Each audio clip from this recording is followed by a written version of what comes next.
எனக்கு அரோகரா.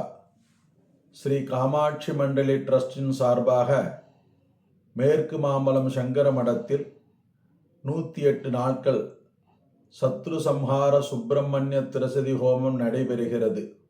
மார்ச் 9 முதல் ஜூன் 24ஆம் தேதி வரை தினசரி மாலை 4 மணி முதல் 5 மணி வரை கந்தசஷ்டி பாராயணம், லலிதா சஹஸ்ரநாம பாராயணம், 5 மணி முதல் 6 மணி வரை திருப்புகழ் பாராயணம், 5 மணி முதல் 8:30 மணி வரை சுப்பிரமணிய திரிசதி அர்ச்சனை, சுப்பிரமணிய திரிசதி ஹோமம் நடைபெறும், பூர்ணாகுதி நடைபெறும்.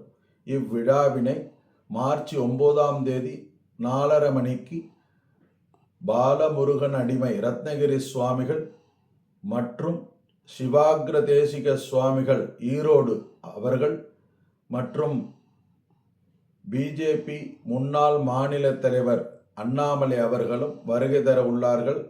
இவ்விழாவினை எல்லோரும் கலந்து கொண்டு முருகப்பெருமானை அருளை பெறுமாறு பிரார்த்திக்கிறோம். வெற்றிவேல் முருகனுக்கு அரோகரா.